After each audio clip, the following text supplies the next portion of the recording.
So earlier this week, I had the absolute pleasure of coming to the end of Expedition 33. Well, the main story of it anyways. It was such an intense and absolutely beautiful journey that I felt the need to really just sit and talk about it. It's been a hot second since I've played a game that I've loved so deeply and thoroughly, while also wanting to strangle the lights out of it at the same time. So let's get into it. Just to preface though, this will contain spoilers. This is not a spoiler-free yap sesh. I will be talking about the game in full, not super in-depth the entire time, but I will be talking about the twists and turns that occur in this game, so please go play it if you haven't already. I know that I also said to go play Final Fantasy X before watching my Titus video essay, but I really mean it. You should play this before you watch this if you haven't played it yet. The way that the storytelling in this game is just so beautiful. The way that it delivers its story is great, and I know that the way that I'm going to be talking about it won't give the punch that the actual game itself does, and I would highly recommend going to experience it and just play this art. Just please.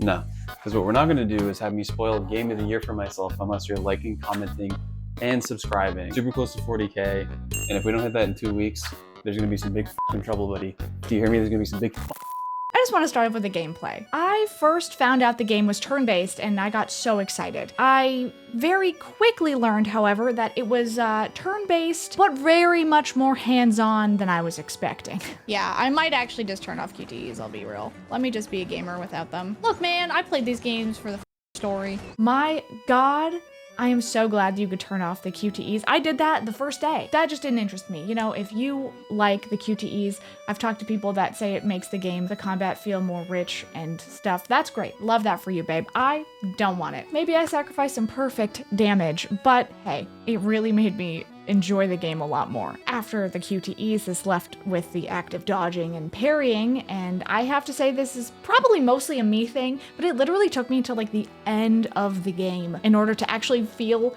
confident with the parrying. I'm literally doing like post-game extra content, and I'm still caught up sometimes by some of the enemies' parries, and most of them are ones that I've already fought before.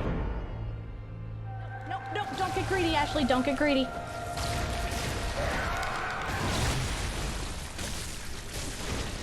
Come on.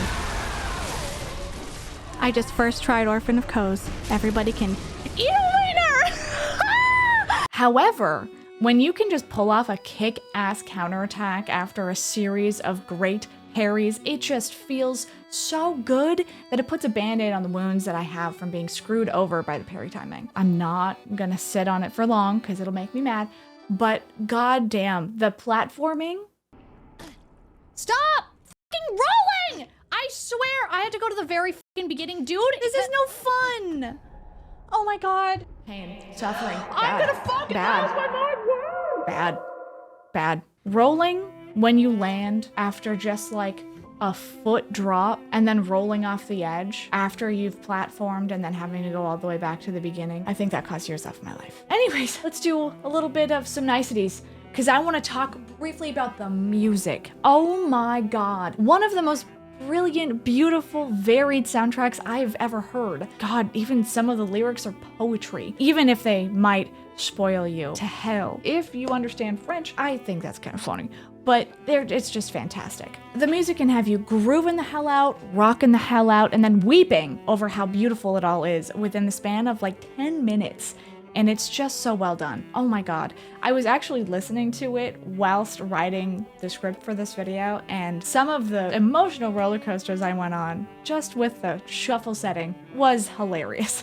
Okay, those are the smaller things I wanted to talk about. Now for the rest of the video, I'm going to talk about the incredible storytelling and the stellar performances. Oh my God. From the first few minutes of the game, I knew this game was going to hurt my goddamn feelings. Sophie spoke, and I just knew that she was gonna die. Obviously, you find out that that's definitely going to happen very, very fast. The little journey to that point through the prologue is just so rich in storytelling. Little crumbs of backstory for Gustave and Sophie, little sprinkles of other expeditioners, like seeing Luna playing her guitar on that little stage. It felt like one of the longest walks to my own doom in a game that I have experienced. Just trying to talk to every single NPC that you can find just to prolong the inevitable. Yeah, I didn't know you could play as multiple characters. Hello? Look, I love her. I love being girly pop. I also really love Charlie Cox. That also makes me concerned. Charlie Cox, don't die. There's actually really, really cool detail I want to point out that this game does. It's depending on which character you are running around in game as, because you can cycle through them. Different characters will speak to you differently and say different things to you. You will be able to interact with objects differently. Say there's a piano, and if you are running around as a character that's more musically inclined, you'll play a more rich melody, more rich piece on that piano. And it's just very cool because you can just swap through and just like hit those buttons and then you'll just hear different music. And it's very, very cool. Now, after the initial gamage, you really get a sense of how this game is going to rip your heart out and stomp on it over and over and over. And my goodness, does it ever.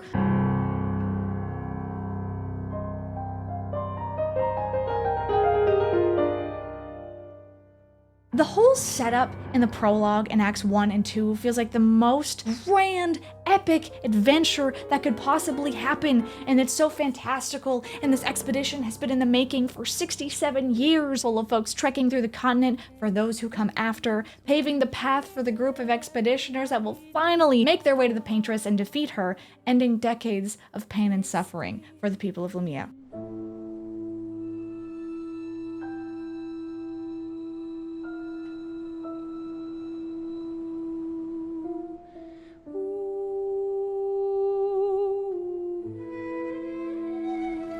Act 1 is full of pain and existential dread, starting off with a mysterious man just annihilating 90% of your expedition crew and your little sister or daughter being taken, and you're left on this beach, and then you wake up randomly and it's just heartbreaking and harrowing, and then it's mixed with pure wonder at what this world has in store for you.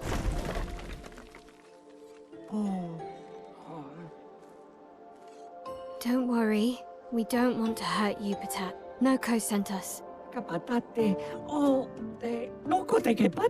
The areas are beautiful. Like, Flying Waters is one of my favorite areas in a game ever. I also just really enjoy the ocean though, so that's probably why, but it's just gorgeous. It is also full of bumbling from our Act 1 protagonist, Gustav, the sweetest man you could find, trying his best and trying to keep the group going, brilliantly voiced by Charlie Cox, who I also adore with every fiber of my being. Wait, does this mean that I have to, like, Charlie Cox is gonna say some French shit at some point in this game? Because I might die. I might pass on. A few moments later. Everyone has a role. Lucien, Tristan, Catherine, and you made us into a...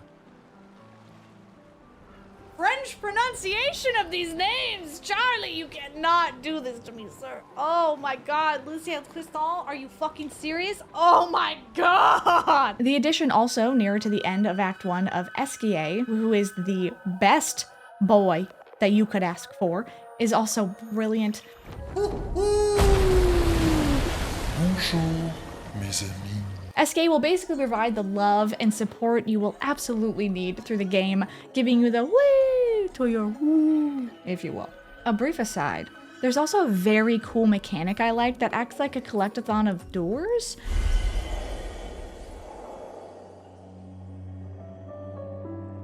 You discover doors to the manor Mael was whisked away to in the opening of Act 1, and that's specifically how you gain access to like different rooms of the manor and more of it. Each room in the manor has more hints and things for what's to come in the game, and I love later you get hit with the oh my god moment of finding out what the manor actually is. Back to Gustav though, him carrying the first act of the game, wading through the waters of a constant air of dread. What are we gonna do? We're gonna take down the Paintress, just the three of us?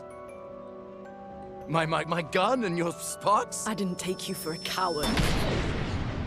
Hey, future Ashley here, and I just really wanted to touch briefly on this because I feel like it's a disservice if I don't talk about how good Lune and CL's voice acting is also, because Kirsty Ryder, this is only her second video game role and first major video game role, and she absolutely knocked it out of the park. I think she conveys like a very complex character in Lune, and the way that you get to know Lune as time goes on, and the way that you can hear her open up, the way that she delivers lines is just so perfect. And CL, I absolutely just love the energy and the vibes she brings to the table. Charlotte Nix does an incredible job. and I fell in love with Ciel almost immediately. I love just the funky, bubbly, but also, you know, maybe that's hiding something a little freaking depressing underneath. Is just really well done, and they both did an amazing job. I don't know why I didn't have it in the script. Here it is now, though, mixed with the hope that, hey, maybe they will be the ones to defeat the Paintress is incredible to me. It really fits the vibes of what we as a player feel with the discovery of this place and seeing these things for the first time, just like the expeditioners leaving Lumia for the first time. There was a time when 30 was young, you know? Sure. This is, of course, constantly fighting with the unsettling and terrifying occurrences of the white-haired man and the silent girl who follows him around, visiting Mael repeatedly while they also freeze time. Just little breadcrumbs that there is so much more going on here than we realize. Foreboding lines dropped here and there, which really don't let us get fully comfortable with how things are going. This is, of course, climaxed in the finale of the act, where after kicking the ass of Lampmaster, who is a seriously cool boss, designed by the way, the game rocks players to the core by having the white-haired man show up for real and absolutely murk Gustav while Mael is frozen, helpless, and forced to watch.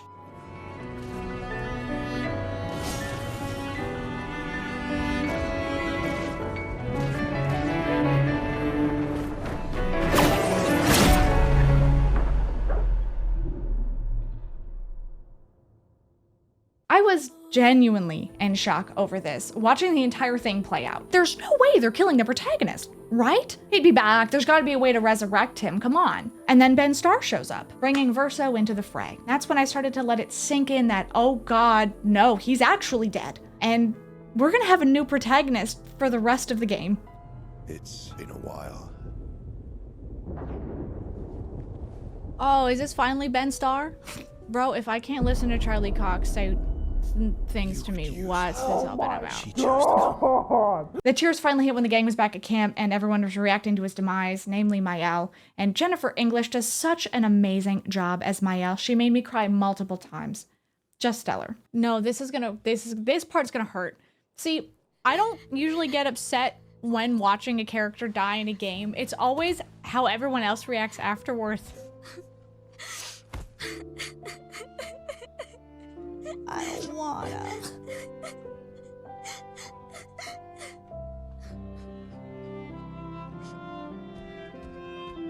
Oh, god damn it. Nazarene always sit and write his journals. I think I cried on off for like 2 hours. I needed to sit for days to process. There was just no way. I loved Gustav so much, dude. I still do.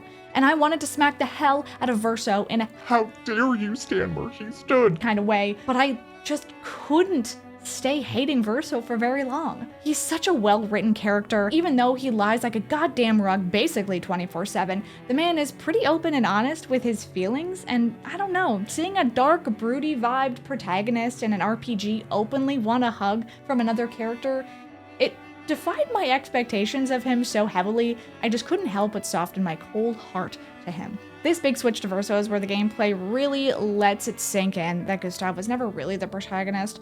Verso takes his weapons and his moveset, but adds a little new element to it. He adds the relationship meters to the camp as well, allowing us, the player, to find out more about our companions, which someone in my chat said makes sense that Gustav never had that because they were already basically a little family the whole time, and that hurt my feelings. Anyways, this peek into the full cast lives and adventures is so incredible because it really fleshes out the supporting cast. They're very rich and complex and deep characters that you have to work towards getting them to open up as a random newcomer through Verso, and it's so great because Ciel and Lune are very different in how they interact with him. It's also an avenue where the game lets you start something a little deeper with either of them. The world's ending might not be a little horny, right? Now we continue and we find out the white-haired man is named Renoir, and he was Verso's Expedition Zero commander?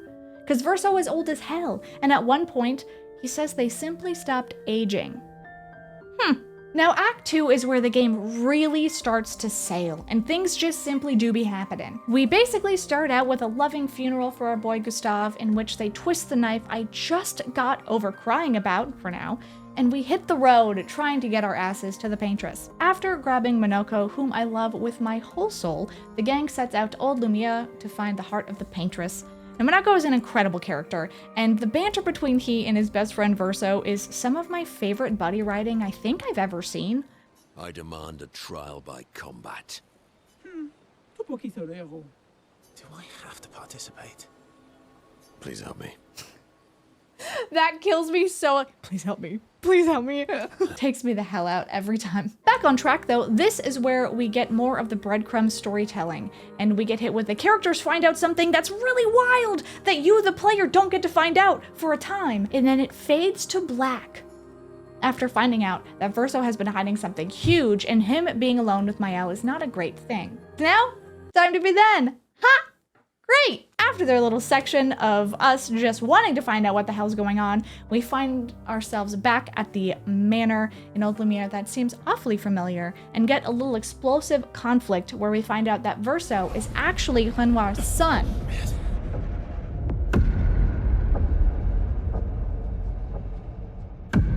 Really, Verso?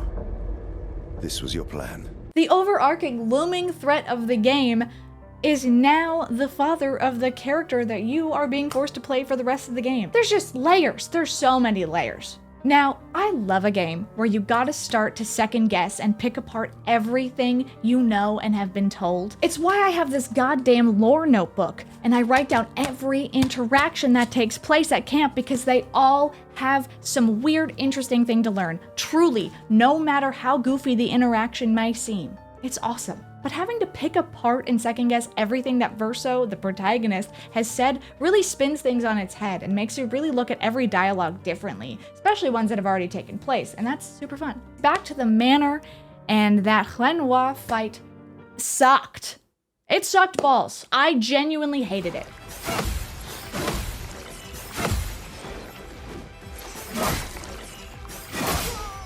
What the fuck?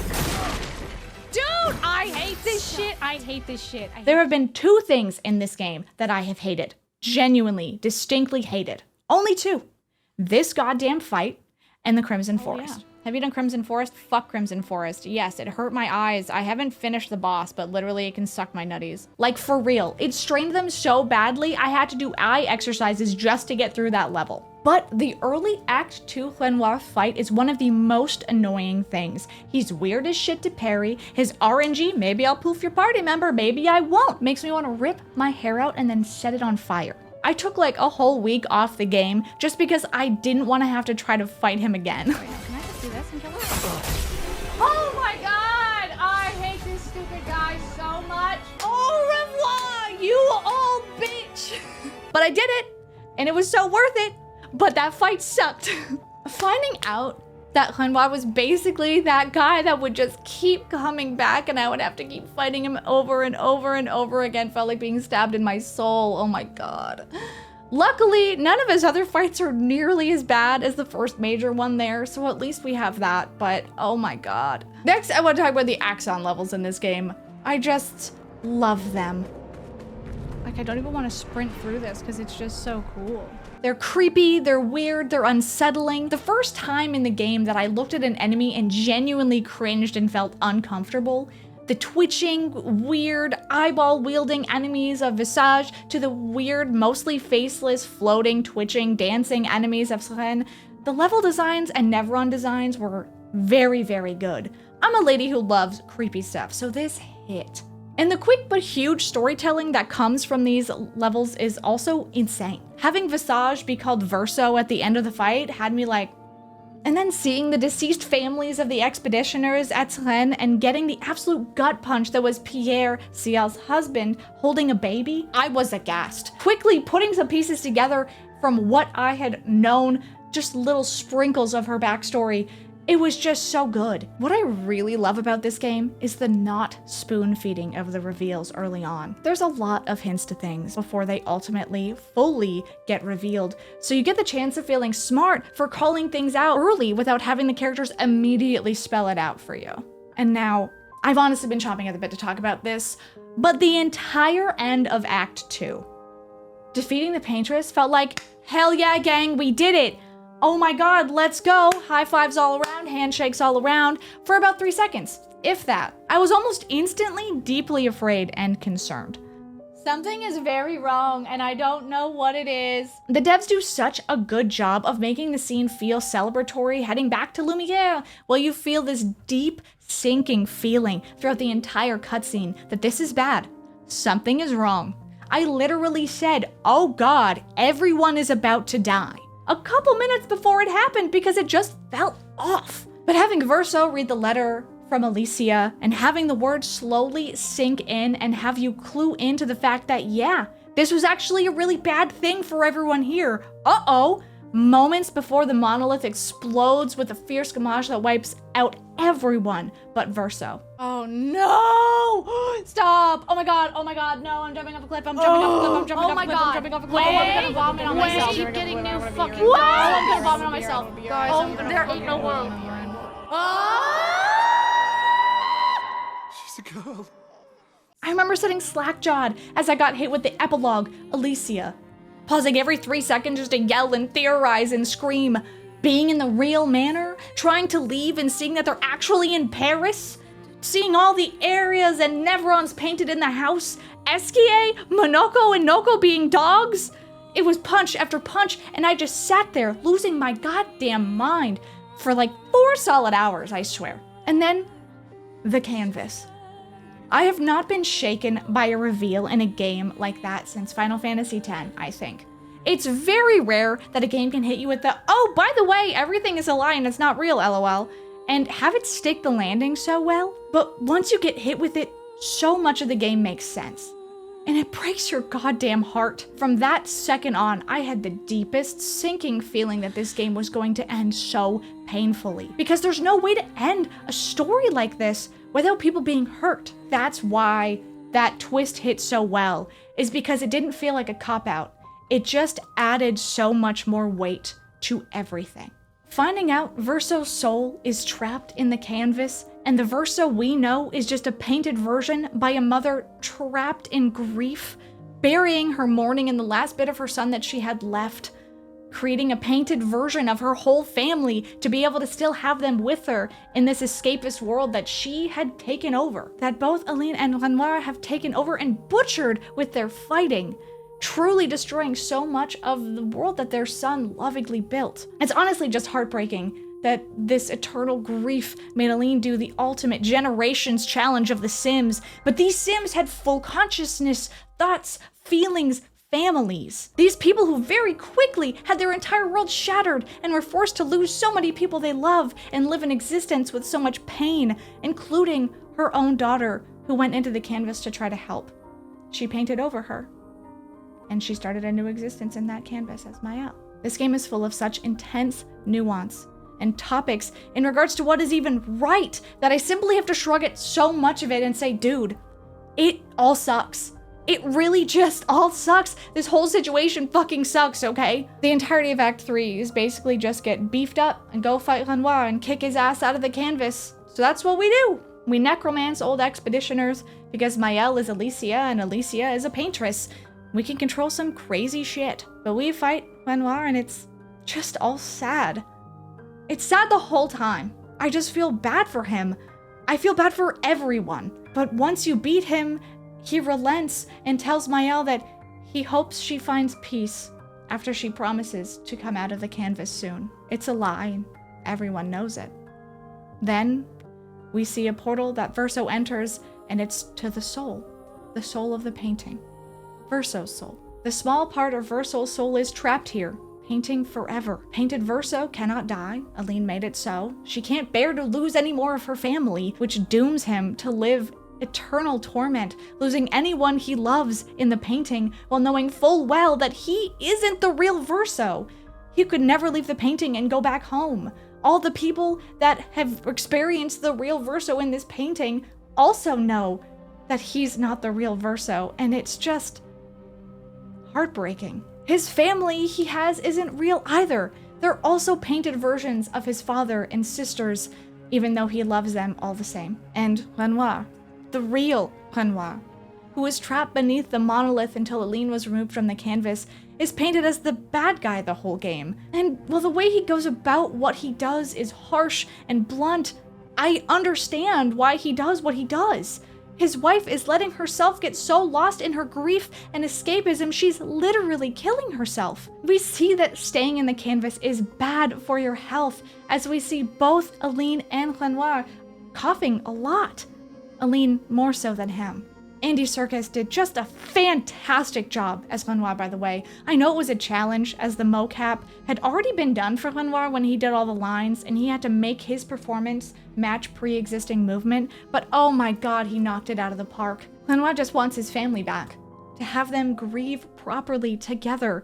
He wants to let go. He doesn't want to destroy Verso's canvas, the only piece of him they have left, but he can't let it exist when he knows his wife and now his daughter will just come back and try to stay here. It's a heartbreaking position to be in, and deeply, deeply frustrating when we find out that he's been lost in a canvas before too, and Aline was the one to save him. Going through everything that he goes through for his wife just to find out that now his daughter is going down that same path, knowing full well she won't want to leave the canvas after everything, is just the final straw. I love Maëlle, that's my daughter, okay? But I see where he's coming from. Like, she's already given up on her real self. She goes by Maëlle, parting with Alicia, and is already more tied to the canvas than reality. And look, I get it, I very much so get it. This is almost her reality now. She's basically spent the same time mentally in this place as the real world. In the real world, she's badly burned, cannot speak, and is in constant pain. And I can't even begin to imagine what it would be like to be free of that, live a life away from that, only to be forced to return to it. And now we have to choose. Fight as Verso and destroy the canvas, or fight as Maëlle and keep it. Having to choose felt so horrible, but I just couldn't forget that little sad nod from little Verso saying he's tired of painting. I'm tired too. In real life, Verso never really wanted to paint. He loved music and would rather do that. So being forced to paint forever just feels cruel. There's now an entire group of people who have had lives and existences in this canvas now wiped out. And that includes our friends. Shit, that includes Monako and Esquier, and that's just fucked up! But it's always been Verso's canvas. It's not his fault that everyone else seemed to come in and ruin it in their own special little way, all while that little soul of that little boy was stuck here. He deserves rest. Much like the faith in Final Fantasy X and Dream Xanarkand, they've been dreaming for a long time, and Verso's been painting for a long time.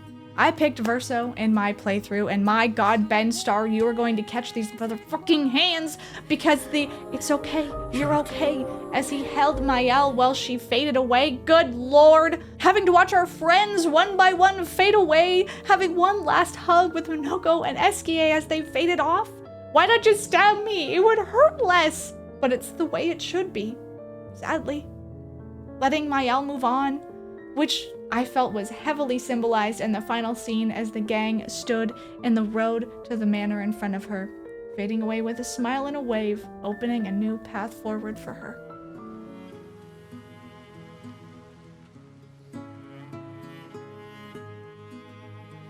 What the fuck was that? That was just mean, bro. That wasn't necessary. I watched Maëlle's ending afterwards, and goodness gracious, is it ever haunting. She brings everyone back. Gustave is there, and even Sophie, and I love them. But it was so wrong. She forces Verso to continue existence even after he begs and pleads in her arms to get little Verso to stop painting because he doesn't want to live this life. Please. I don't want this life. Stop saying I that. don't want this life. I don't want this life. And once again, Ben Starr, how dare you? She lets him grow older, I guess, hoping that for some reason that would allow him to smile, seemingly forces him to perform at the opera house, which he told her he'd love to again one day, but not like this. The whole scene has Maëlle essentially emotionless, cold, and scary. The music is in the minor key, and so this is definitely the bad end, and it feels horrible, especially as we get the horror movie cut to Alicia in the real world with her painted eyes. But this wild level of power she has really intrigues me, as the subplot of the game the whole time has been the real world and the war that Clea, her older sister, is fighting, that consists of the painters versus the writers. The writers being who set the manor on fire and killed the real Verso, and what ultimately ended up burning Alicia as well. You're okay. What on earth is going on with that? If painters can do all of this, creating all these people with full consciousnesses and lives, what the hell can the writers do? It's even said that Mael could paint the real world for Lune inside the canvas so she would be able to see it. Paintings inside of paintings, entire worlds inside of each other. Is the real world even the real world? Is that another canvas? Who knows? Why does Mael have not one but 2 typewriters in her room in a family of painters? Who knows? Is her love of reading and probably writing how the writers used her to get to the rest of the family? Probably. All I know is that the devs said that they're continuing with this IP, and I could not be happier. I feel like we have so much of what we could possibly get from this story inside of this canvas, so I so desperately want a story of what's going on with the artists and the writers, or hell, even another canvas. I've heard some people want to see Search and Rescue, or even Expedition 60, which I realized I never brought up in the rest of this, but oh my god, there's an expedition where they're just all jacked to hell and nude, and they made it all the way to the paintress, and then they found out that she wasn't the real bad guy, and they just ran out of time warning people because this jacked naked man didn't think he'd be able to outswim the Gamage to warn people. Absolutely incredible. I love that. I love that for them. However, we're not just gonna get a game with swangin' bits and bobs, y'all. That would be nuts. Literally. Anyways, in all seriousness, this game was fucking incredible. Genuinely some of the best storytelling I've had the pleasure of experiencing ever, along with some pretty fun gameplay. The Picto system was honestly super cool, and I love how varied you could make each character's builds depending on the Pictos and the weapons that you put together. Definitely worth a New Game Plus playthrough, which I will be doing, probably in French as well. This is my game of the year. Nothing else will come close, and if anything even remotely does, we are absolutely blessed in this year of gaming, because holy shit. Let me know what you thought of the game in the comments and what ending you picked, and even what ending you prefer. Thanks for watching, and thank you, Sandfall, for making such a brilliant, brilliant game. Be sure to like the video if you enjoyed it, subscribe to the channel, and check out some of my other video essays if you haven't already. Thank you guys for being here, and I hope you have a wonderful day, and I hope you loved Expedition 33 as much as I did. Bye!